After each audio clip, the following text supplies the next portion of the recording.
He's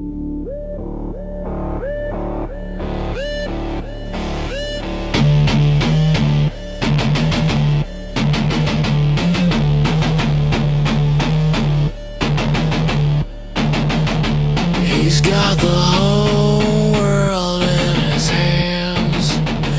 He's got the whole world in his hands. He's got everybody here in his hands. He's got the whole world in his hands.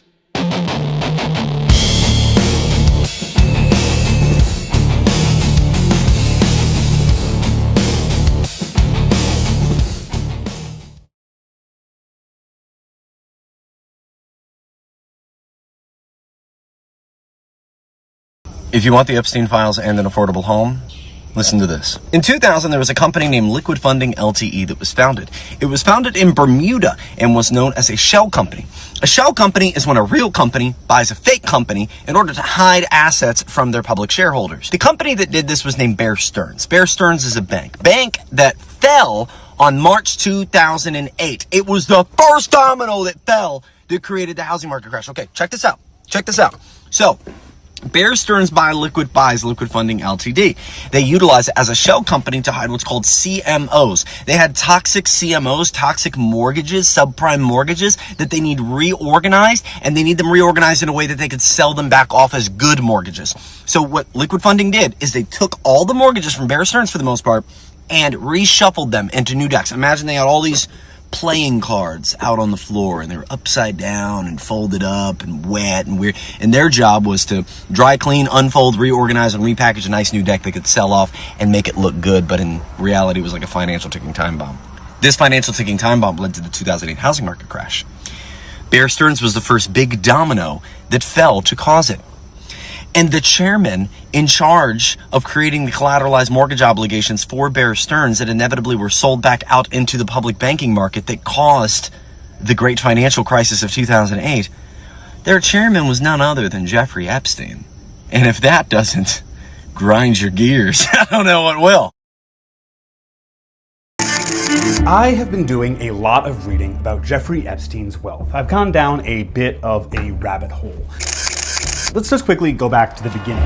As a young man, Epstein scammed his way into a teaching job at an elite private high school despite not having any qualifications and got fired. But one wealthy father of some students at the school liked Epstein and connected him with Alan Greenberg, who was the CEO of the investment bank Bear Stearns. Greenberg hired Epstein for an entry-level role, and Epstein really quickly rose to a position where he was responsible for helping the ultra-wealthy avoid taxes. I mean, I know that's what all these guys do, but that's what Epstein's specific job was. But in 1981, he ostensibly resigned from his position at Stearns after a scandal involving insider trading. But really, he was still managing money for them. The Paradise Papers, that's a major leak of documents from Appleby, a financial firm that also helps the ultra-wealthy hide their money in offshore accounts, revealed that Epstein ran a mysterious corporation, 40% owned by Bear Stearns, Liquid Funding Ltd., from 2001 to 2007. Liquid Funding was one of Appleby's clients, headquartered in the Bahamas to avoid US regulations and taxes. The offshore accounts are shady as fuck, but it's also just normal rich people stuff. It's what Liquid Funding dealt in specifically that's interesting to me. Subprime mortgage-backed securities. That's investments backed by home loan debts. That is the same kind of financial maneuvering that caused the 2008 financial crisis. Liquid Funding was among the first to use this dangerous strategy. And Epstein ran the fund on paper until 2007, which also lines up with his first legal issues for all the awful stuff we really know his name for. He first faces charges in 2006, and he hammers out this deal that ends in near immunity and just 18 months in prison, where he's allowed to leave for 12 hours a day to run his non-profit foundation. Meanwhile, the financial dealings of Liquid Funding and firms like it resulted in the whole, bank collapse thing. Bear Stearns is at the center of it all, and 2 execs are indicted for lying to investors, including one named Major Investor Number 1. But the government doesn't have enough evidence to fully get these 2 executives, so they make a deal with Major Investor Number 1, also known as billionaire investor Jeffrey Epstein, though he's just spent the last year in a Palm Beach, Florida prison for approaching teenage girls for sex. He's now a free man after 6 months were shaved off of his sentence. Why? He's helping the government, reportedly here, build its case against former Bear Stearns hedge fund managers Ralph Cioffi and Matthew Tannen. As Stearns collapsed further, the Federal Reserve stepped in to prevent total collapse of the economy and funded an acquisition of Stearns' assets by JP Morgan. That's the bank bailout you hear about. And as the deal was going through and before it was announced to the public, a ratings agency quietly announced that Epstein's firm, Liquid Funding, again 40% owned by Bear Stearns, had somehow wiped out all of their debt. It's inconclusive, but analysts at Wall Street on Parade provide excellent evidence that that was the federal government bailing out Jeffrey Epstein's fund. But this is still only 2008. In the following years, Epstein, as a free man, would continue his financial maneuvering while running a network of super heinous crimes. Crimes that his old friends at the banks allegedly turned a blind eye to. Epstein's primary bank for years was JP Morgan, which had also loaned Liquid Funding $250 million and bought Bear Stearns during the crisis. JP Morgan has a specific division for extremely wealthy clients like Epstein. Banks have a legal responsibility to pay attention to suspicious, large, or cash transactions among their customers. Analysts did flag Epstein's transactions as problematic, but executives ignored analysts' advice and kept Epstein as a customer. From 2008 to 2013, JP Morgan facilitated millions of dollars in cash transactions for Epstein, quote, ignoring its own policy discouraging large cash withdrawals. One executive wrote, continue to do business with Epstein as an exception to the felon policy because his account was so valuable. And he was allegedly connecting JP Morgan with valuable clients like Bill Gates, Larry Summers, Sergey Brin, and even Benjamin Netanyahu. JP Morgan did eventually end their accounts with Epstein in 2013, but allegedly kept contact with him after that for connecting them with other rich people. Another bank quickly swooped in to profit off of Epstein's money. A relationship manager at Deutsche Bank, quote, suggested to senior management that Mr. Epstein was a potential client who could generate millions of dollars of revenue, as well as leads for other lucrative clients to the bank. Deutsche executives knew everything about Epstein. They had a whole memo about soliciting underage prostitution, but in that same email, point out that he could bring in estimated flows of $100 to $300 million with revenue of $2 to $4 million annually. They ignored what Epstein was doing with his money so that they could make more money off of his money. Obviously, Jeffrey Epstein is a sort of singular monster for his awful crimes, but he was supported and protected by the very same economic systems that keep you down. Offshore accounts, bailouts, and being protected by banks are all just normal rich people stuff. Jeffrey Epstein just took the exploitation to another level and how did Jeffrey Epstein have the financial backing to abuse what turns out to be hundreds of young women and girls? The hundreds of millions of dollars that Epstein amassed, the palatial estates and aircraft. Connections to some of the wealthiest, most established people all over the world. There's been a tremendous number of conspiracy theories and myths. From he was running a huge blackmail operation to he was affiliated with spy agencies. Through months of reporting and digging through documents. People's diaries, letters, old photo albums. The answer is he stole it. The story starts in 1976 when Epstein is a teacher at the Dalton School in Manhattan. He is not worth a lot of money. And then one day he gets invited to a reception at an art gallery where he bumps into someone who introduces him to Ace Greenberg, who is a top executive at Bear Stearns, and very soon after that is offered a job. He quickly is named a partner at the firm and is making about $200,000 a year. At the same time, though, he is getting in all sorts of trouble. Right off the bat, he is found to have lied on his resume about the colleges he attended.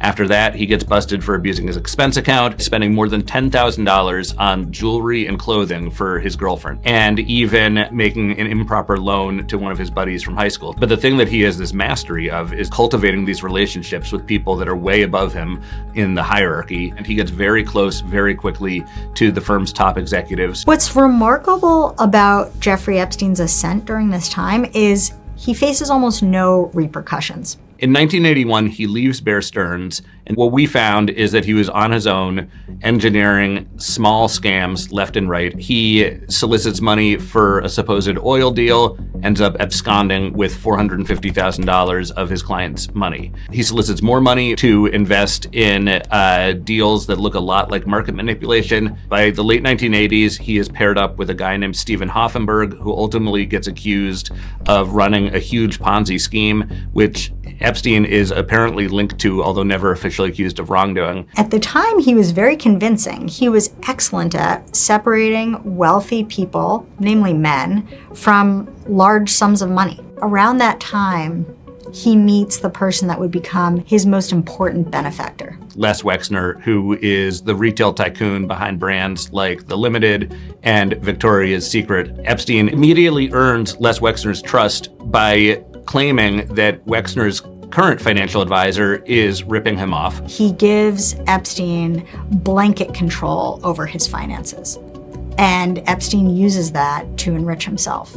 By the late 1980s, he was worth about $15 million, and he uses that illusion of great success to build new connections, and a lot of people turn out to be very gullible. All the while that he is lying and manipulating and exaggerating, he is continuing to abuse women and girls. One of the things that we saw over and over again in our reporting was a lack of accountability. The impunity with which Epstein operated, it really emboldened him. And that's a pattern that we saw not just with financial crimes, but also when he began operating this huge sex trafficking operation. Well, look, based on our interviews and a scouring of court records and other sources, at least 6 people who have accused Maxwell and Epstein of grooming and abuse were at some point introduced to Trump through them. And one of them was a minor. And you can read her story in public court records. She said that she was brought to Mar-a-Lago by Jeffrey Epstein when she was 14 and introduced and said, "Isn't and Epstein kind of nudged Donald Trump and said, "This is a nice one," right? Something like that. So I don't know. I think the reader has to judge if 2 grown men are staying there with a 14-year-old, right? What message can you take from that? What should the men have assumed was happening? And that's a question for Trump to answer. He didn't want to answer any of our questions specifically. We got one blanket statement for a long list of questions. And we'll see if he ever answers those questions. I recommend that. If you vote for me, I'll release the files. Bet, I just voted for you. Cool, thank you. So you gonna release the files or? Yup, we got them right here. So when are you gonna release them? There's no files, it's fake. It's a hoax. But you just said that you had them. All right, fine, here. For real?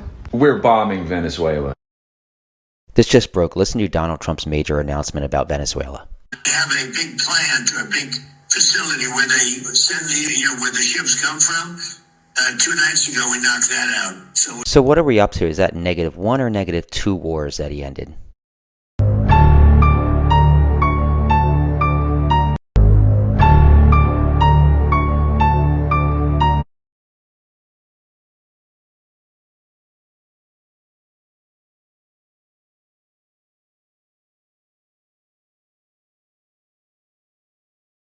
We have breaking news right now. The House Oversight Committee just released another page from Jeffrey Epstein's birthday book in which Epstein and another member of Mar-a-Lago were joking about selling a woman to Donald Trump. I'm serious. This is right from the House Oversight Committee. This is from Jeffrey Epstein's birthday book. It's literally them joking about selling a woman to Donald Trump for $22,500. This is a real page. It's an image of Epstein and I guess the other Mar-a-Lago person. Now, the White House can't claim that's fake. That's a real page. Now, Donald Trump obviously didn't sign that. That's not Donald Trump's writing. But they're joking about selling a woman to Donald Trump. Why would they be joking if Trump wasn't connected to Epstein in any way? That's the question that everyone needs to be asking at this. Who created the joint CIA-Saudi Safari Club? Ace Greenberg. Hey, that name sounds familiar. Ace Greenberg set up the BCCI Luxembourg account to scale up BCCI and the CIA Saudi Intelligence Safari Club. Hey, that name sounds familiar. Isn't this the guy who hired Jeffrey Epstein and set him up with his daughter and made Jeffrey Epstein a made man? Personally greenlighting Bear Stearns' activity with the CIA to scale up the CIA's proprietary bank? Do you think Ace Greenberg then brought Jeffrey Epstein into these deals? Guys, we just broke the entire Jeffrey Epstein story. If Ace Greenberg brought Jeffrey Epstein into the BCCI deals at Bear, that explains literally everything. It explains Jeffrey Epstein's meteoric rise. It explains how he moved up in the company so quickly. It explains why everyone was so charmed by him. Hint, not because of his charm. It explains how he got all these huge clients so quickly. It explains how he, in 1981 and 1982, he's already meeting with major CIA, MI6, Saudi intelligence officials. He's meeting with Doug Lee, Stan Pottinger, Adnan Khashoggi, Middle Eastern sheikhs. Oh, it's because he handled BCCI at Bear. Ace Greenberg opened those accounts before Ace Greenberg became CEO. The article says that Ace Greenberg brought Jeffrey Epstein into the most lucrative deals. Here are the lucrative deals. You believe that that's what Jeffrey Epstein was?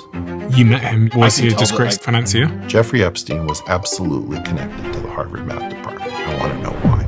How was he connected to the Math Department? You're pushing me to say things I'm not going to say. But well, I don't mind. I'm curious. I'm not trying to push you out. I understand, but I'm just not going to do it.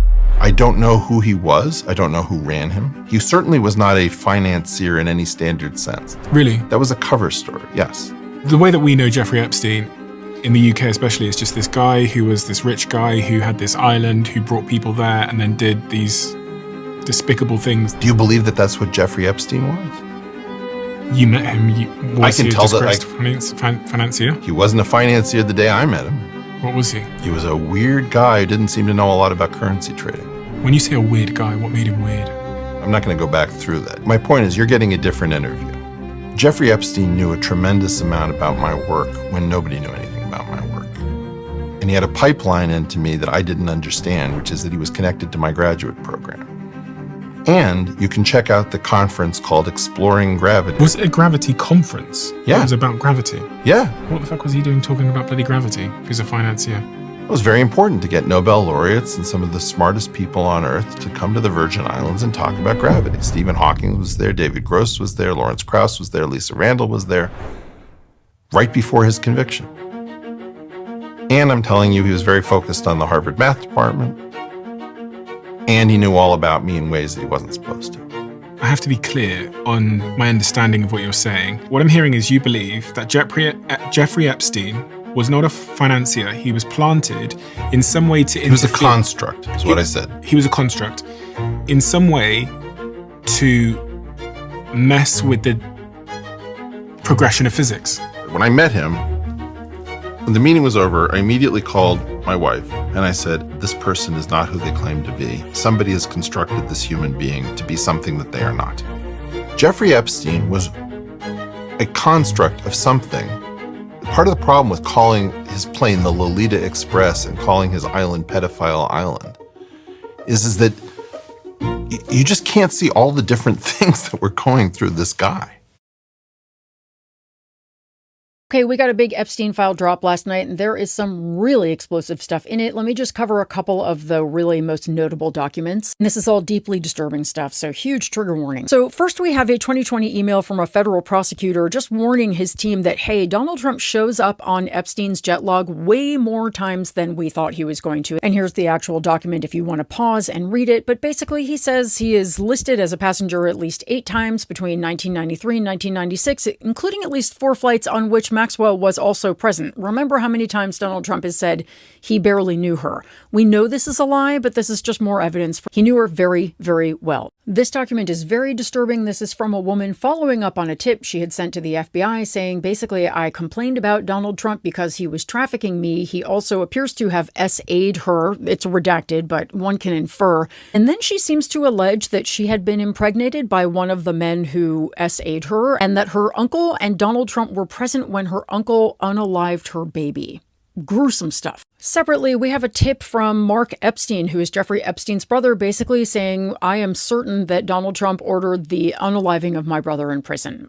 So a lot of stuff redacted there, but even that's pretty explosive. And then there's this document, which is part of a testimony from a limo driver who drove Donald Trump in the Dallas area for a 2-year period. He said he overheard many, many phone conversations that Trump was having in the back of the car, often referring to someone named Jeffrey, talking a lot about different girls, talking a lot about allegations of abuse, just very sordid stuff that made the driver very uncomfortable. And then also this mention that maybe one of the victims was unalived intentionally and it was staged as a suicide. Just the most sordid mob boss kind of stuff, all alleged by different people against our current president. Now, the Department of Justice is coming out and saying, well, a lot of these documents have to be taken with a grain of salt. They're just accusations. But you guys, so many from so many different people. This is just rancid. It is just disgusting stuff.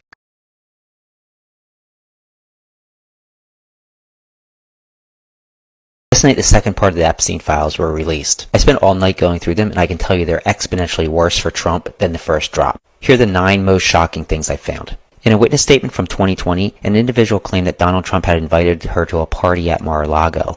One of Epstein's associates told her not to go because it's frequented by women of the night. In another FBI witness statement, an individual claimed that there's films of both Donald Trump and Bill Clinton that Epstein had in his possession. The DOJ also admitted that there were 10 co-conspirators to Jeffrey Epstein, but redacted them all but one. That one was Lex Wexner, the Victoria's Secret billionaire. A limo driver told the FBI that he had overheard Donald Trump speaking to a man named Jeffrey, telling him about abusing young women. The same individual told the FBI that he knew a woman who had horrible things done to her at the hands of Trump. A DOJ investigator emailed their superior after a media outlet had contacted them to verify the claims of a victim having intercourse with Trump attorney Alan Dershowitz. A letter allegedly sent from Jeffrey Epstein to Team USA doctor Larry Nassar, who committed horrible crimes against his women patients. The letter said, "Our president also shares our love of young nubiles." An email from the assistant U.S. attorney from the Southern District of New York saying that Donald Trump was on Epstein's plane far more than the public knows, 8 times.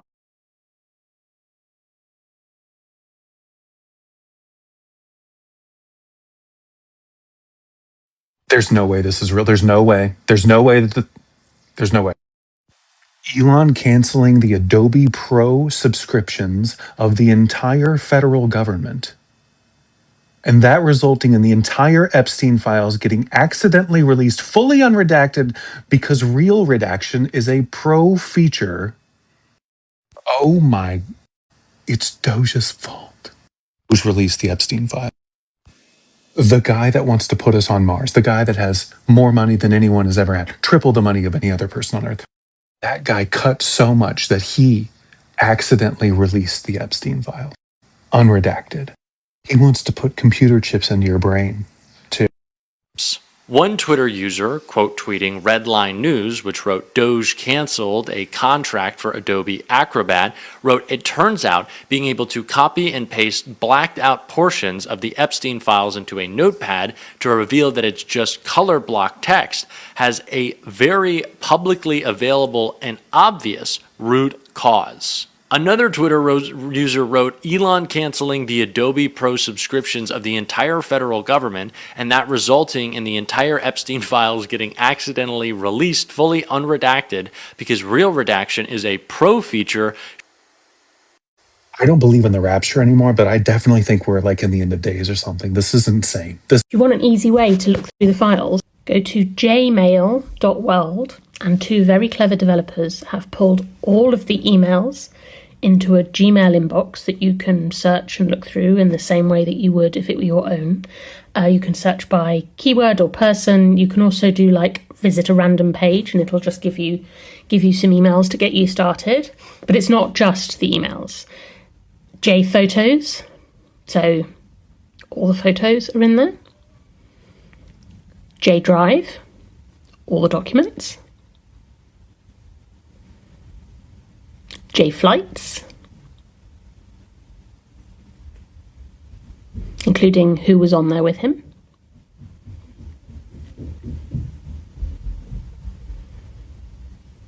And very disturbingly, Jamazon, which was everything he bought, including the annotated Lolita.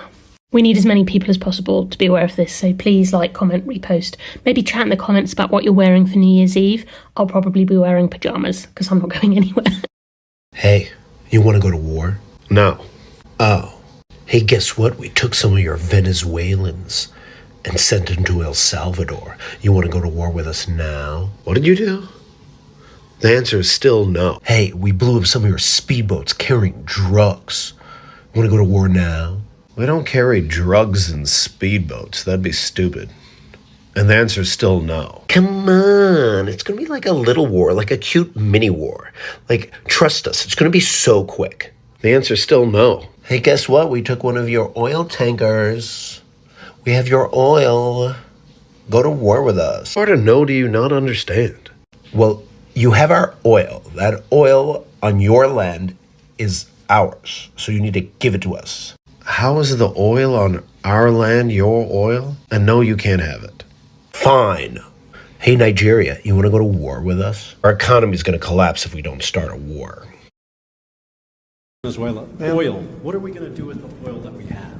Going to do with what? The oil that has been seized. The United States seized 1.9 million barrels of oil on December 10th. What? Huh? Oil? Who said something about oil, bitch? You cooking?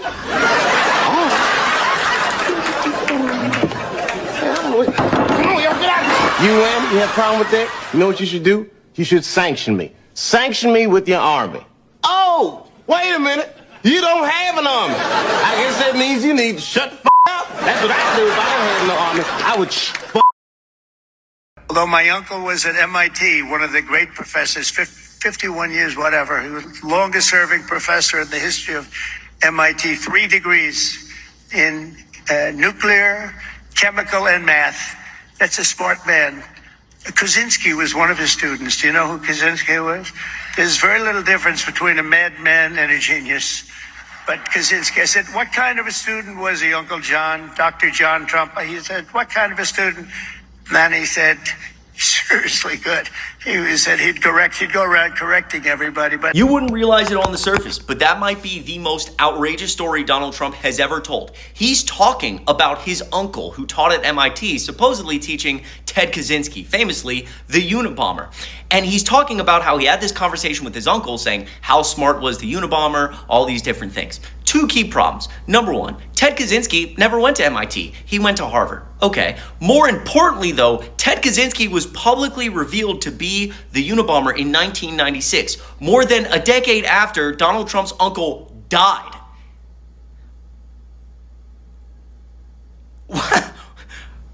I mean, this guy's not okay. That's actually insane to think about. Rewatch the first part of this video and then think about what I just said. Holy shit. Already tell that this narrative is about how we're all about the wealthy. We can save health care for millions of Americans if we strip out tax giveaways for individuals making more than $10 million. Yes or no? No. No's appear to have it. No's do have it. We can help parents be able to take their kids to the doctor. We can keep seniors in their nursing homes if we strip out tax giveaways for individuals making more than $100 million a year. Nay. No.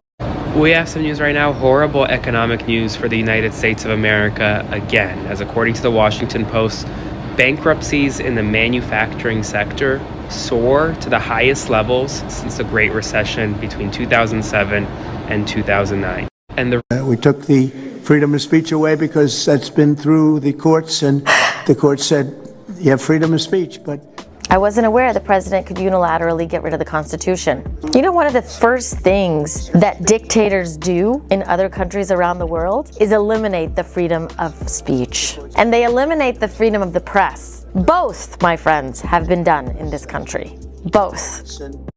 Well, that's what weeks after they're born, you can kill them. I'm sorry, I gotta take a moment here. You're saying that in California you can kill a newborn baby up to 4 weeks until after it's born? Absolutely. That's not true. That is true. That's not They true. passed a law in the last year or two. That is not They true. did. That's not true. You need to go do your research. 100% not true. You need to do your Where research. did you read that? Be honest. National news media. No, impossible. You're saying a 4-week-old baby can be? What would that be called? They call it post-birth Murder. Well, it's called murder to us. I call it murder. Post-birth abortion. Well, that's what.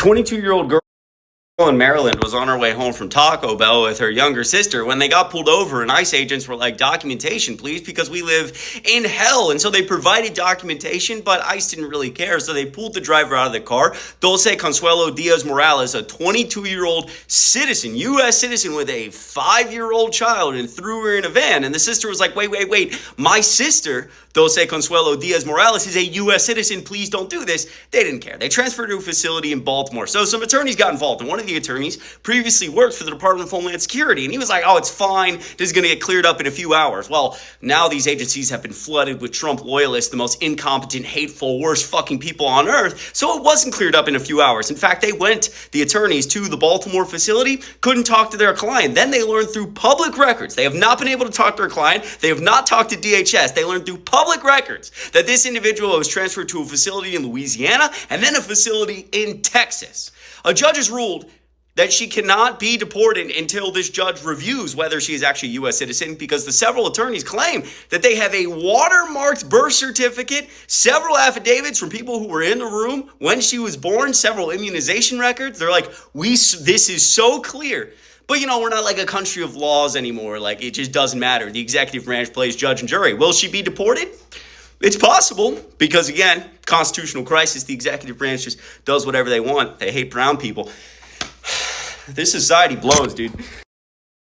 48-year-old men, do you know, who invite 14-year-old girls to their parties? Jeffrey Epstein did that, and so did the 48-year-old Donald Trump. The New York Times reports that Donald Trump held parties at his home in Florida where he invited 14-year-old girls. Tina Davis, who worked with Ford models in the mid-1990s, said in an interview that her Ford booker instructed her to get dressed up and attend a Mar-a-Lago party in late 1994.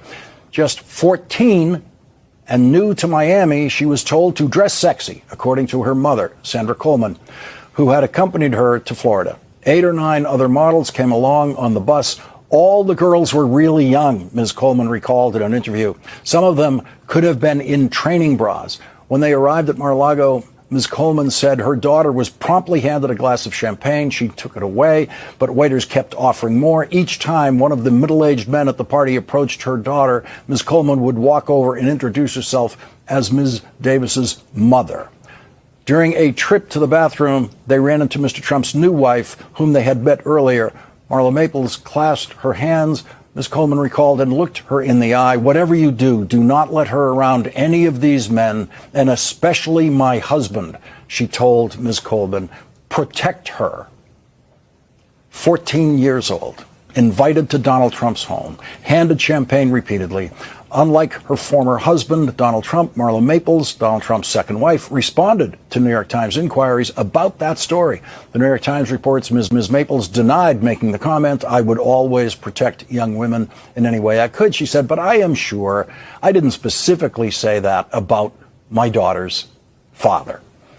Donald Trump's second wife, Marla Maples, received a substantial financial settlement in her divorce from Donald Trump. The Times reports Mr. Epstein was a frequent guest at Mar-a-Lago parties. A woman who said Mr. Epstein trafficked her in the late 1990s and early 2000s recalled attending at least a half a dozen of the parties, beginning when she was 17. She told the New York Times that the invitations she received when she was 17 were, quote, to be Donald Trump's guest at Mar-a-Lago. According to one invitation she shared with the Times, the parties were open bar and no one checked IDs. She said Mr. Trump was always all over them, she recalled. A 20-year-old model who attended a Trump party at Mar-a-Lago told the New York Times, I had a glass of champagne and I immediately felt not well, Ms. Brock recalled, adding, I thought my drink had been spiked. According to the New York Times reporting, Donald Trump and Jeffrey Epstein attended parties at each other's homes. The Times reports one of the women, who has never before spoken publicly about the experience, told the Times that Mr. Epstein had coerced her into attending 4 parties at Mr. Epstein's home. Mr. Trump attended all 4, the woman said. At 2 of them, she said, Mr. Epstein directed her to have sex with other male guests. In an email among those released by Congress in November, Mr. Epstein boasted that he gave Mr. Trump a 20-year-old woman whom Mr. Epstein dated in the 1990s. In a 2010 deposition, Mr. Epstein was asked if he had ever socialized with Mr. Trump with girls under 18, and he did more than 3 dozen times during the deposition. Mr. Epstein invoked his constitutional right not to answer. At one of those parties, here's how Jeffrey Epstein introduced himself. Quote, I'm Jeffrey. I'm Don's best friend. We have some news right now. Marjorie Taylor Greene is now saying that Donald Trump lashed out at her and yelled, quote, my friends will get hurt, when she pushed him to release the Epstein files. Not just that, but when Marjorie Taylor Greene urged Donald Trump to meet with survivors in the Oval Office, she says that he angrily informed her that they had done nothing to merit the honor, that the survivors had not done anything to merit the honor. This, according to a revealing new profile done by the New York Times. In this profile, Marjorie Taylor Greene doesn't just say that Trump refused to invite survivors to the Oval Office because they didn't, quote, merit the honor in his opinion, but also that when she pushed him to release the files, he said, quote, my friends will get hurt. You're not gonna believe this shit. Here's your latest unhinged headlines. First up, hey Europe. For real? European nations are reporting that your president might as well be the leader of the European nations also. All European nations. Wow. Can you even grow a little mustache? It'd really complete your registry vibe. Next, yesterday at Kristi Noem's hearing with the House of Representatives Committee, someone tried to cast her demons out. Family with me. I'd like to introduce them to you. Disruptions of congressional business is a violation of law, is a criminal offense under federal law. Audience members are advised to take their seats and maintain order. Careful. She's been practicing her backbend. And finally, the White House just posted Santa's special list. And it's not the nice one.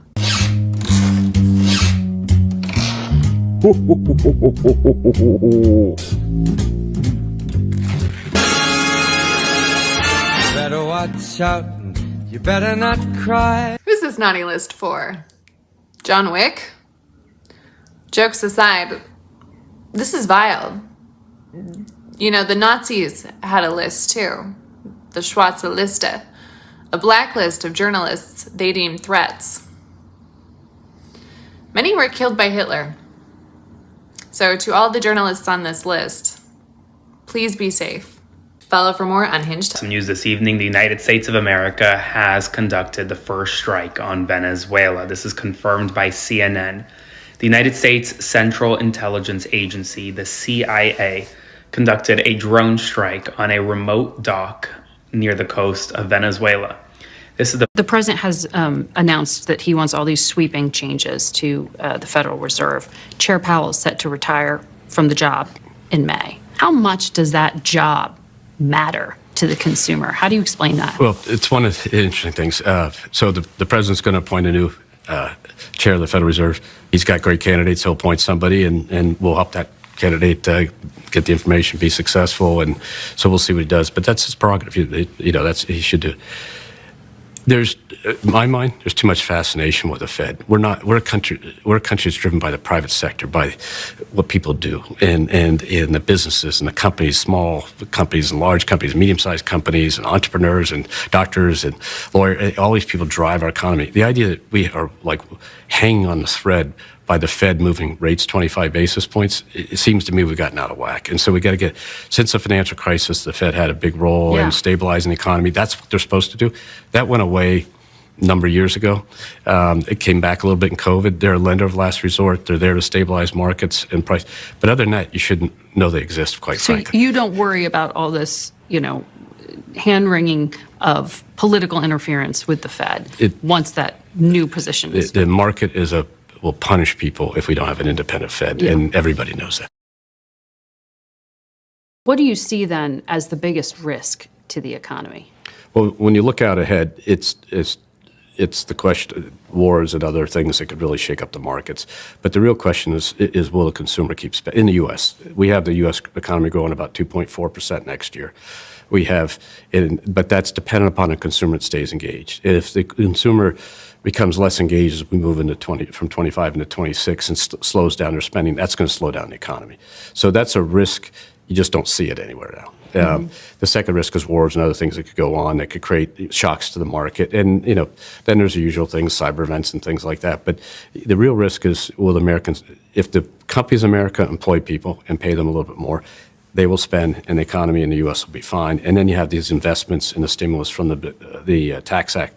You have the stimulus from some of the investments coming in that'll keep kicking in. And that's why our team went from 1.5% probably 4 months ago to 2.5%, 2.4% for 26 now.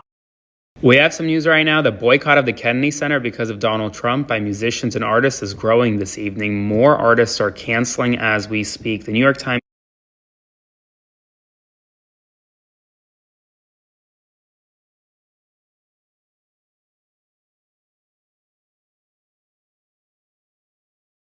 The postmark rule changed quietly, and it affects voting and healthcare. Let me explain what just happened at USPS, because this is not minor and it's not theoretical. So as of this week, the United States Postal Service clarified that a postmark date is no longer tied to when you drop your mail off. It's tied to when that mail is first processed by an automated facility. So, as an example, you can put something in the mailbox on Monday, but if it doesn't hit a sorting center until Wednesday becomes the postmark. That matters when deadlines are based on postmarks. Think ballots. Many states say a mail-in ballot counts if it's postmarked by Election Day. Under this rule, you can mail your ballot before Election Day and still have it postmarked after. So that's not voter fraud, that's logistics quietly overruling intent. So now let's talk healthcare, because this is where people really get hurt. Healthcare runs on mail deadlines, appeals, prior authorizations, Medicare notices, prescription paperwork. If an appeal has to be postmarked by a certain date and USPS processes it days later, it looks late. So late appeals get denied. Denied appeals delay care. So in nursing and healthcare advocacy, timing is everything. And this rule shifts the risk from the institution back to the patient.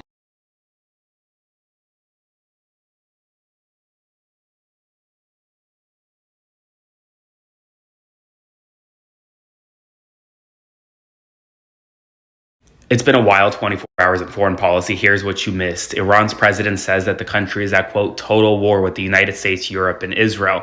The United States and Donald Trump, after meeting with Prime Minister Netanyahu at Mar-a-Lago, says that he may strike Iranian facilities again if Iran continues building ballistic missiles. We have confirmation that the CIA, the United States CIA, struck a port using a drone in Venezuela, the first strike on a land target in Venezuela.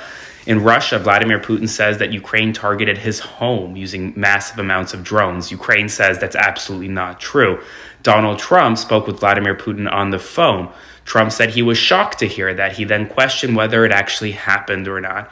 Ultimately, the peace deal there is not anywhere closer. Saudi Arabia, meanwhile, bombed, according to the Associated Press, Yemen today to stop a shipment for separatists. This is the best story in politics right now. A South Park writer bought the website domain for TrumpKennedyCenter.com, and let's just say Donald Trump would not love what the website looks like right now. The funny thing is, Toby Morton, the South Park writer, actually bought the domains TrumpKennedyCenter.org and .com back in August because he knew that Donald Trump was eventually going to put his name on the building. And this is what the website looks like right now. If you go to TrumpKennedyCenter.org, it just says a national institution devoted to power and loyalty. So on first glance, it looks kind of normal, right? But then you look around a little bit more, you scroll down a little bit, and their next event, according to this website, is ringing in the new year with a performance by the Epstein dancers. Also, if you keep scrolling around, there's a logo for the building, which is a blank, blank, blank, redacted Trump, blank, blank, blank, 13-year-old girl.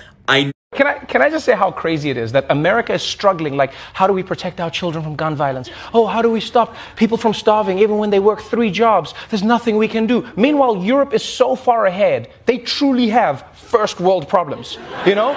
They're like, you know, I was thinking about this when I was in the doctor's office not paying the other day.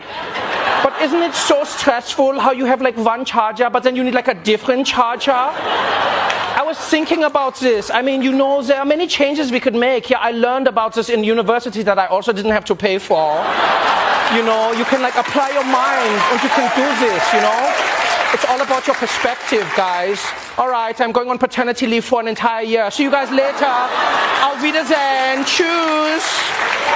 Hey guys, at some point Congress has to wake the fuck up and start articles of impeachment because this is just getting ridiculous. We're gonna play a game called Follow the Money and we're gonna start back in January. January 2025, when Boeing announces that they are going to give $1 million to Trump's inaugural fund. Around April, we start having the tariff battle and we start having the trade wars, and Trump begins to start using companies that he shows favoritism to as part of these deals, and one of them is Boeing, and as a result of Boeing being awarded a certain number of government contracts, they get upgraded and they are up 64% from an April low, and they are upgraded as a buy because they are part of Trump's game piece. And in July, this continues because Boeing is continually given more contracts from other countries as part of these trade wars. We're going to fast forward to today when Trump met with Netanyahu, and here is the result of that meeting. Just a couple hours ago, the Pentagon announces an $8.6 billion Boeing contract for F-15 jets to be sold to Israel. Now, before you jump on this train of saying this is just him being a fantastic business person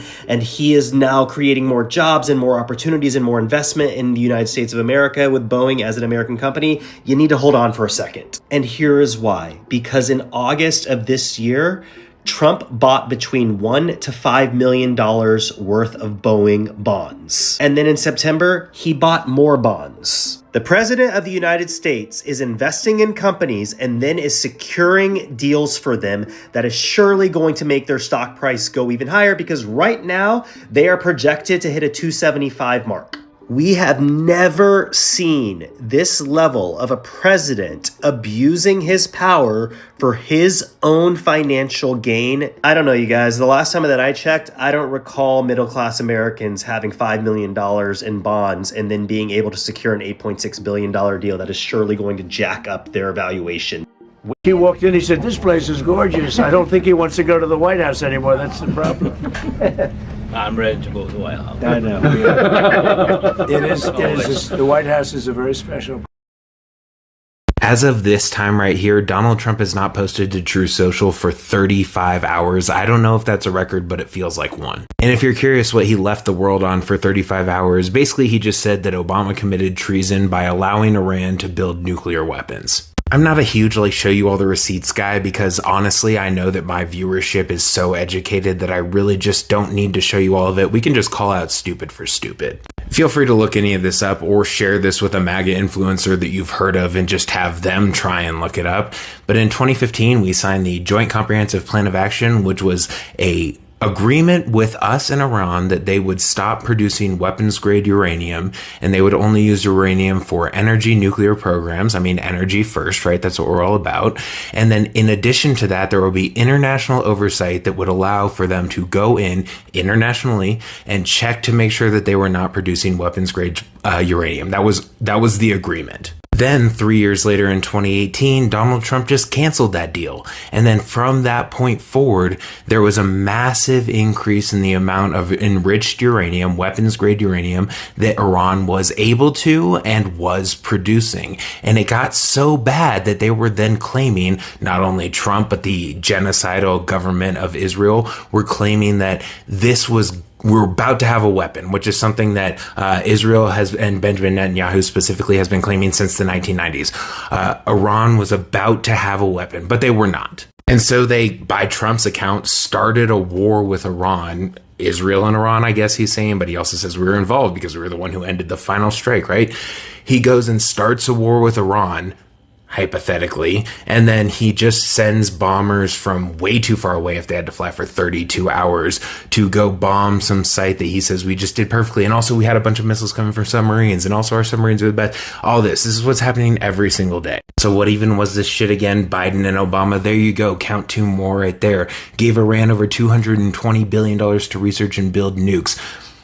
Did we just debunk that? I feel like we just debunked that. And then Iran had nearly 6 nuclear bombs and the ICBMs. Why wouldn't they build one first? We even built one first. We even tested one first. And then the one that we built that we didn't test before we dropped it was only because we were more sure of the science.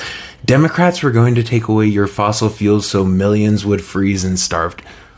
What are we talking about here? Anyways, I guess the point of that would be that he has not posted anything for almost a day and a half, which again, feels like a record. Maybe he's dead this time. Hey, Anthony. Yeah. Did the U.S. just conduct its first land strike on Venezuela? It appears so, yes. I didn't believe it at first with just Trump's comments, but CNN is confirming the strike occurred earlier this month based on inside sources. What does this mean? Well, it's certainly a big escalation to hit Venezuelan land directly, even if the strike is mostly symbolic, as opposed to the suspected drug smuggling boats that we've been striking in international waters. And it pushes us closer to actual war with Venezuela. Which is not to downplay the previous boat strikes. We've already murdered over 100 people in a completely extrajudicial manner that is at odds with international and US law, based on flimsy claims that Venezuelan drug cartels are primarily responsible for the US fentanyl crisis, despite the fact that Venezuelan cartels mainly manufacture cocaine and mainly sell it to Europe. And while the Trump administration has done very little to prove those claims, or even that the boats that were struck were indeed trafficking drugs, they are certainly spending tens if not hundreds of millions of American taxpayer dollars funding this special military operation. Meanwhile, bankruptcies are reaching an all-time high in the United States, and Congress is conveniently ignoring its sole power to declare war and instead acting like a private equity firm, except that instead of tearing apart a company, they are defunding American healthcare and tearing apart government institutions to sell off to billionaires before the country collapses. So what can we do? Same thing as always. We need a general strike, and to that end we need to be organizing and applying major pressure through protests and other means to all of our representatives and Democratic leaders to call for one. The Republicans are trying to start yet another racist oil war, thinly disguised as a war on drug terrorists, in order to distract from the Epstein files while the actual people of this country go bankrupt. Here's some great news as we're about 2 weeks away from a major holiday. He said, sarcasm dripping from his words, U.S. layoffs in 2025 could surpass Great Recession levels. See? This is the pandemic recession. This would be the Great Recession, 09. And then there you go. See how close we are? Apparently, making America great is about setting new records, even if they're for terrible things. To give it some context, that equals about 1.1 million jobs this year, mainly from a wave of layoffs. Layoffs that have come in the wake of things like tariffs, for example. This also feels like a really good time to remind everyone that America is literally the only developed country in the world where this can happen. In other countries that are comparable to us, if your company is making a profit, you can't do mass layoffs to bump up your bottom line. That's illegal. They're like, no, you're making money. You can't just fire people just so that it pads your wallets. But in America, boy, yep, we'll just cut off all this human labor, bump up our numbers for the year. A bunch of CEOs are going to be getting bonuses because look how much more we made this year. European nations are reporting that your president might as well be the leader of the European nations also. They listen to us and they respect us like they've never respected us before. So we're going to work very hard. We get along with them. We want to get along with as many nations as we can. We've been ripped off by a lot of them for a lot of years, and frankly,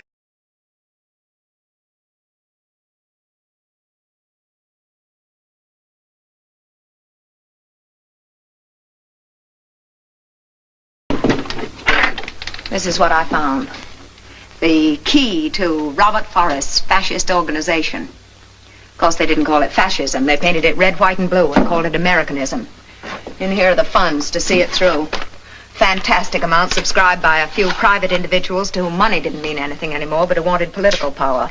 Knew they could never get it by democratic means. There's a list of their names. This was the essence of their plan.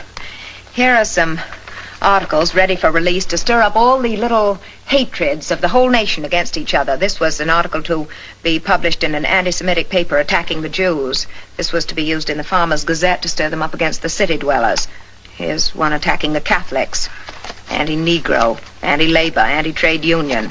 Subtle appeal to the Ku Klux Klan. Here's a list of newspaper editors who either sought to occupy public office or sought to dictate who should occupy public office.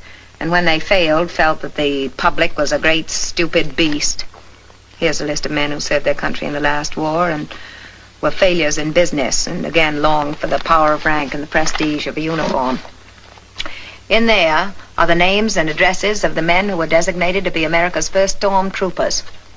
But what was really shocking to me was the complete cynicism of the plan. Each of these groups was simply to be used until its usefulness was exhausted. Hates were to be played against hates. If one group threatened to get too powerful, it would be killed off by another group. And in the end, all these poor little people who never knew to what purpose they were lending themselves would be in the same chains, cowed and enslaved, with Robert Forrest and his handful of power-thirsty henchmen cracking the whip.